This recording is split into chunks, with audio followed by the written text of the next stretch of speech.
Of course, the toughest part about training is designing the patch, and once you do that, then you're ready to go fly. Here we are on suit up morning, putting on the ACES suit. 4 of us had the new suit. It's a very good design. Worked very well. If we ever need it for depressurization system, I'm sure it's going to work very well. We also had the liquid cooling garment, which kept us very cool on ascent and during the entry. That's also a new improvement.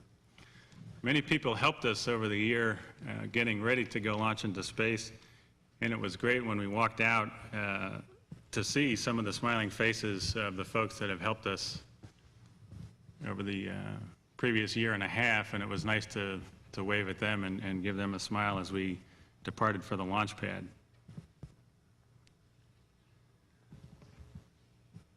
Of course, as you approach, it's the first time you've seen the launch pad when there aren't very many people around. This is a moment that takes me back to when I was about 6 years old, and I first decided I wanted to be an astronaut. And this is looking up at your rocket, and this sends shivers down my spine every time I think about it. And it was a special feeling as we went up the elevator. The main engines ignite 6 seconds prior to liftoff, and then of course the SRBs ignite. When you see the launch from a distance in person or on cameras, it looks like the vehicle is climbing very slowly and stately. We are here to assure you that there's nothing slow about it. It's power and speed are the 2 words that come to mind. When the SRBs ignite, it's a pretty rough ride, a lot of vibration, shaking going on. Of course, 7 million pounds of thrust, and you can feel every one of those pounds. The first rendezvous maneuver is done right here on the launch pad. We wait until the launch pad is in plane with the mirror, and then we quickly launch. That occurred shortly after midnight, and so it was a night launch. Pretty exciting going uphill. I especially like the view that we see after we land. It was great seeing the view in the cockpit, but of course we're working the systems and making sure everything is working. SRBs separate, and we're on our way.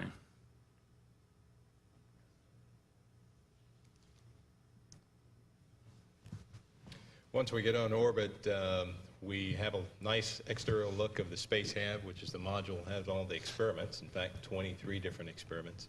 Here you see myself, and below Jay has the camera as we open the hatch to space hab. The investigations included a variety of things from crystal growth to plant growth. We even did the famous taste test that you heard about. The experiments on board pretty much ran the entire complement of the kinds of experiments we do in space. This is a protein crystal growth experiment that uses a vapor diffusion apparatus. These trays are full of little vials of protein crystals dissolved in a solution. You pull the trays out, you can see the little chambers, the little round circles in the center of the screen. Each one has a little droplet that contains the solution, and during the flight, these droplets, the half moon shapes you see, evaporate, leaving the protein crystal behind, and hopefully they get very large crystals from this experiment. We also had some other life sciences experiments on board. Back in the module, this is Vladimir Titov working on the Astra culture experiment, growing plants in the sort of equipment that hopefully we can use on space station in the future to grow things for astronauts to eat. This is a robot we had on board called Charlotte. You can see at the bottom right corner of the screen a cable. There are 8 cables like that attached to the corners of Charlotte, which allows it to fly around like Charlotte in Charlotte's Web. It can turn switches as you see it doing here. It can punch buttons. It has a camera. This view is from the camera on board Charlotte, so it can send pictures to the ground of how the experiments are performing in space, so it can be used to work experiments when a crew member is not available. What you're about to see here is the Odarax deploy. 3 spheres and 3 dipoles were launched. There goes one, another sphere, and a dipole. The purpose of this was to calibrate the ground radars so in the future they can better track orbital debris. Y'all know about our jet problem. We worked this pretty hard the first couple days of the flight. We thought we were going to go into 33 feet. Okay, there's the oxidizer spewing out. And you can see this very well at the terminator passes. But we thought we were going to go into 33 feet, but with the leaking jet, we knew that there'd be a possibility we'd be limited to 400 feet or maybe even 1,000 feet. First time we saw station approximately 50 miles from us. And we receive, in this time, we receive message from station Mir about we have decision about 30 feet approach. This is the first time when we've been able to show you how dramatic the speed looks on orbit. We're traveling at over 5 miles a second. It's the first time we've had other human beings in another spacecraft able to take our picture. We fly underneath the Mir slightly faster and then climb up in front of Mir, co-altitude, where we eventually slow down and fly co-speed. We fly the first third of the rendezvous from the front part of the cockpit, just like they do on the Enterprise. You do all the burns with the computers, computer guided and automatically controlled, and then we fly to float to the back of the vehicle, turn around, look aft, and fly the remaining portion of it manually. This is Valery Polyakov. He's the cosmonaut who's been up there over a year now and will soon set a record. This is Elena Kondakova speaking to us on the shuttle. In fact, all the astronauts got a chance to speak on our VHF radio to the cosmonauts on Mir. It was very motivating.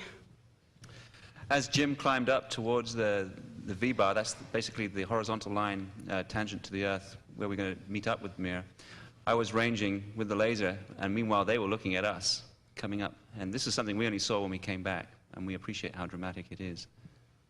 In fact, what you're seeing here is sped up twice normal speed, just so that we can show it quickly. But I think even so, you can feel how dramatic that is. In the foreground there, you see the dark metal ring. That's an adapter on the Mir for scientific instruments. And then at the bottom right, that's a scientific instrument. I think it's a telescope.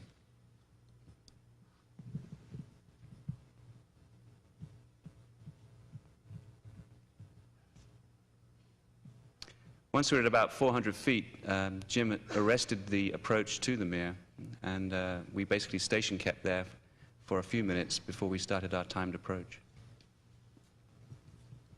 Once that time came up, we basically had a window to make, and Eileen kept us straight. We were flying range rate commands using another laser tracking system, the trajectory control sensor, in the middle of the bay, ranging off the docking port here, which is the white cross. And Jim will tell you what he's doing there. This is a view taken from one of the payload bay cameras, and it shows how stable the orbiter is as it approaches to the target. And very few inputs were required. We saw no motion from the solar rays. You see the solar rays slewing. We were in the low Z mode, essentially not pluming the station. We, of course, didn't want to damage something this beautiful. And again, you can see how precise the orbiter is. We didn't do very much. It just stayed in the right place. It's a little bit easier to fly than the simulators, and that's good. This is the view out of the window at about 37 feet. And you can see Vladimir and I are both crashing into each other, trying to get as good a shot as the other.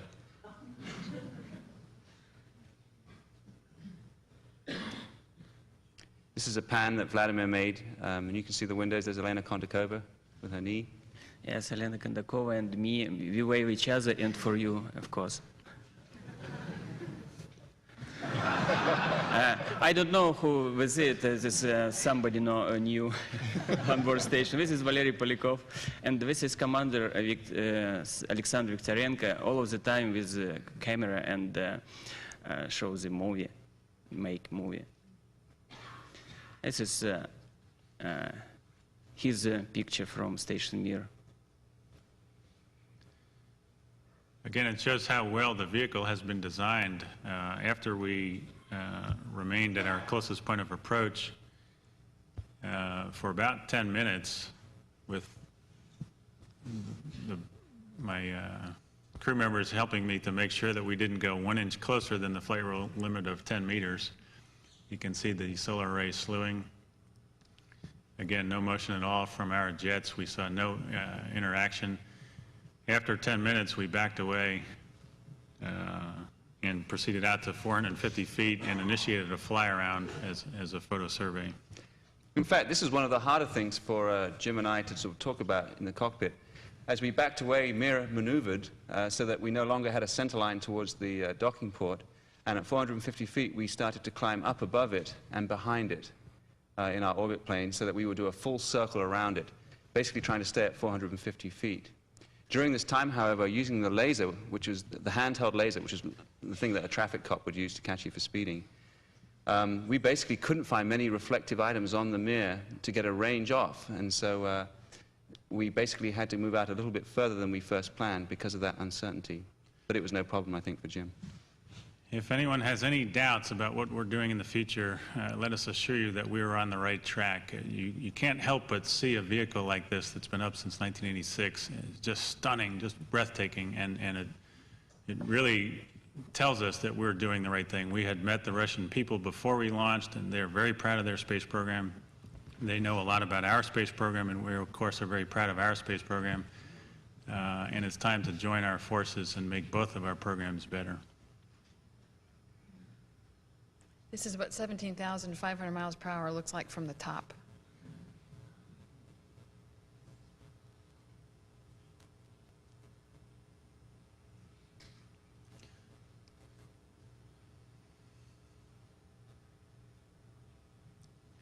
We have payload bay lights on board the shuttle that help illuminate the mirror. We could see it at 600 feet.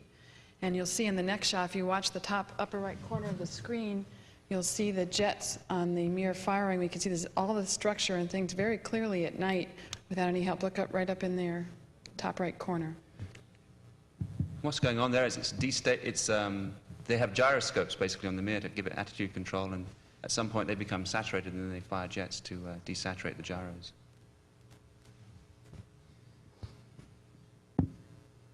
This is our parting shot, and it was a pretty sad moment, I think. We'd had a long day, it was busy, but one of the most exciting days in my life, I must say. The second major activity we had on this flight was the Spartan satellite. It had an ultraviolet telescope that's on the right side of the box, the gold box you saw in that picture. On flight day 2, we took it out of its station in the payload bay to look at the shuttle. It's looking at the ultraviolet glow on the surface of the tail of the shuttle. Vladimir Titov, you can see at the controls on the robot arm here, he's flying the Spartan up above the nose of the shuttle so it can look back at the tail and at jets on the tail to fire and watch their glow. On flight day 5, we released Spartan so it could go look at some stellar objects. Again, Vladimir Titov is flying the arm here. We let the Spartan go and then we watch it to make sure its attitude control system is working properly. When that's all been checked out, Jim flies the shuttle away at about 1 foot per second, which allows Spartan to drift about 40 miles in front of the shuttle where it can perform its observations undisturbed by the shuttle environment. The ultraviolet telescope will be looking at diffuse nebula and other intergalactic objects which can't be easily observed from the ground. You can see us doing ranging marks and looking at the Spartan to make sure all the deploy is going well. You see it in the center of the screen, that little black square is Spartan on its way. This is Mike and I preparing for our big event. At least it was my favorite thing on the mission, and that was the EVA. We have to pump the suits up without any bodies in it to make sure it's not leaking, and then get ready for prep. Here I'm attaching electrodes to my chest. Both Bernard and I wore these during the EVA. It's so that our flight surgeons can monitor our heartbeats during the spacewalk. And here we are getting ready for our 4-hour hang on the wall, while we get to look at each other and tell each other stories. After they waved goodbye to us, we had to get right back on getting Spartan retrieved. Jim was flying the rendezvous here, and you can see Spartan coming up. The robot arm is in the bottom center of the screen. I'm performing the retrieve at this point. I'm using the camera on the robot arm, which is the view that you see here, to get a good eye on how Spartan is coming close. That's me at the robot arm. You see the trajectory at the bottom right corner of the screen there. That's the approach that we flew. The part I'm trying to grab is actually the bottom center of the screen. I'm using the target in the middle of the screen in order to aim and adjust my attitude properly so I can get a hold of Spartan. That all went very smoothly. Jim did a superb job of setting me up for this grapple. Once we got a hold of Spartan, we then put it back in the payload bay. There had been some concern before the flight because earlier flights had had some problems with the latching mechanism. They had changed the hardware before this flight, and we were hoping it all went well, and indeed it did. It went right down into the guides and latched up on the first attempt, which was good news for the EVA guys champing at the bit to get in the payload bay. And chomping we were. Bernard and I kept on looking at each other as the RMS slowly did its thing. But here we are, we got outside, we were very happy, we waved to the camera and started our thermal evaluation. Well, I was the first guy on the arm. I got in with no problem. You see the arm is outfitted with a pad, and once I got it safely in, I grabbed a hold to Mike. And by the way, we are tethered. Shortly after that, Veloji lifted us both up about 30 feet above the cargo bay for the coal soak. And during this time frame, actually, neither Bernard nor myself felt particularly cold anywhere. It was only when we started to unberth the Spartan and we moved into darkness at the same time. Here you see me on the end of the RMS, moving it a little bit closer to Bernard so he can grab a hold of it with a small handling tool and perform his mass handling evaluation. During this time, I had full control. Once Mike handed it off to me, it was my job to take this almost 3,000-pound object, satellite, and wave it back and forth in the air. I only weigh about 250 pounds, or 205 pounds, I should say. He's getting lighter Thank all the time. God I don't weigh 250 pounds. They wouldn't let me go in the shuttle. So it's not as an easy task as you may think. Even though it didn't weigh anything, it does have a lot of mass. And you can see here my initial starts and stops. I did not have the satellite very square, and it was sort of a steep learning curve at the very beginning. After a while, I got the hang of it, and then it became pretty easy. But the only way you can move masses like this is very, very slowly. I must say Bernard did it extremely well. Initially, he said he had a lot of concern about doing it even slower than we had practiced on the air-bearing floor. But as far as I could tell, he moved it without cross-coupling anything towards the end of his mass handling evaluation. I was steadily getting cold while watching him, and so we ended up berthing the Spartan because of specifically very cold hands on my part, and I think Bernard had cold feet. After we'd been told to do the berth, Bernard was able to practice his thermal mittens evaluation. After I did that, then it was Mike's turn on the RMS. He had been up there freezing his toes and hands off at this point. And he actually did a close pass over an IMAX camera that we had in the payload bay, so you'll see some nice footage of that later. One of the things we do on every flight is look out the windows and take pictures for Earth observations folks. One of our important jobs in the space program is to monitor the Earth's environment. You can see glaciers here in the southern Andes, Patagonia area. It's an area that we don't see very often on shuttle flights because we don't go to the high inclination that we had. We were at 51.6 degrees. This kind of terrain is of very interest to the Russian co-investigators on this flight because of the glaciers and watching the water runoff. But we do eventually have to come home. Ours was an 8-day flight. Morning of flight day 9, we packed up to go home. We had one last chance to say goodbye to the Mir space station. You'll see it in the center of this frame, and then you'll see a meteorite go by. The shuttle has a unique experience of having meteorites go below it. If you think ascent is exciting or the Mir rendezvous is exciting, you wouldn't believe entry. The only way to take out the energy that we have put into the vehicle on liftoff is to come slamming into the atmosphere. There are not many molecules up high, but the ones that are there are screaming hot when you hit them. And you see the pink glow outside the windows. The flash is caused by the attitude-controlled jets firing. You'll see a scene looking back aft on this 25-mile trailing plume of fire as we come flying into the atmosphere. It was pretty dramatic for us because it was a night entry. We saw the sun as we approached the hack, just briefly, the large turning circle, so most of the entry was at night. The sun peaked its little head above the horizon and then dipped below again as we descended in our 100-ton glider with a lift-to-drag ratio of worse than 4-to-1 and reverse flight path control. But the system is very, very smooth. You see the turbulence from inside, the 20 million candle power xenon lamps down on the runway, illuminating the runway. Of course, from where we were, it looked like daytime. Early morning, you'll see, again, flying over the threshold of the runway. You see some of the turbulence, but the vehicle handles it very well. It takes out all of the gusts and turbulence. You see some of the trailing edge vortices coming off of the wingtips in the next shot as we roll down the runway. Eileen will deploy the drag chute, and it disreefs just prior to nose wheel touchdown, which helps to reduce the loading on the main wheels and the nose gear.